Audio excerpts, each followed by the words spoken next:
Hello friends, Mansi kitchen में आपन को स्वागत।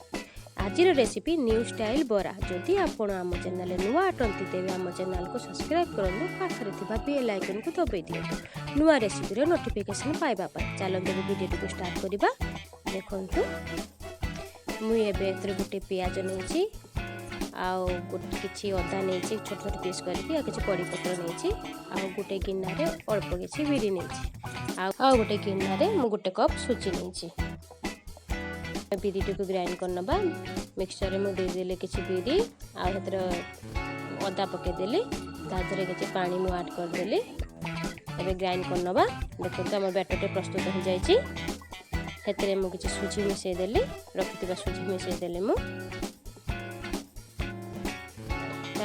पियाज कटा पियाज रखी पकईदेली कि कड़ी पत्र पकई नहीं आम किसी बेकिंग पाउडर मिसई दबा। देखो बेकिंग प्राइमर मुझे बेकिंग पाउडर मिसई दबा।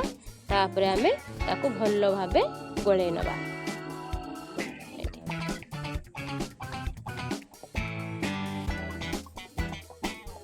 आप टाइप कर खाते भारी बढ़िया लगे बरा। आम पुणी किसी जीरा मिसई देले जीरा लंका गुंड किसी मिसई दबा कले आधर आउ टे अधिक टेस्ट आसी था। आपको भल भाव में गोले नबा। बेटर आम टाण हो जाए पानी देके भल भाव गोले देके अध घंटा ढाकी नबा। देखु आमर बेटर टी फुली जाइए फुलिकी पूरा आम प्रस्तुत हो जाए। आम किसी लुण पकईदे स्वाद अनुसार लुण पकईदे आम भल भाव गोले देखते सुंदर फुली जाइए ना।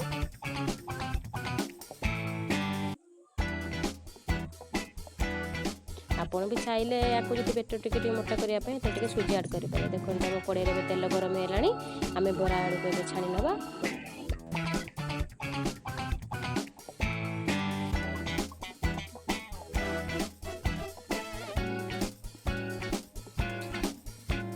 यहीपर आम गोटे गोटे कर पकई नवा।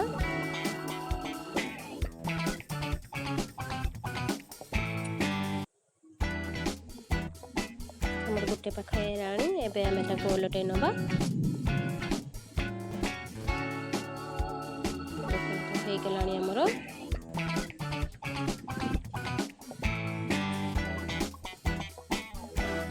आम बरा संपूर्ण प्रस्तुत है राणी। एवं आम आपको गोटे प्लेट को बाहर कर नवा। देखो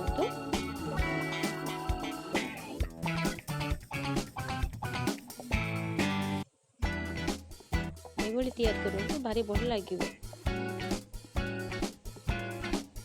खाई आमको रेसिपी कमेंट करेंगे केमिति लगुच। ये आउ रखि बेटर को आम पकई नवा कड़े।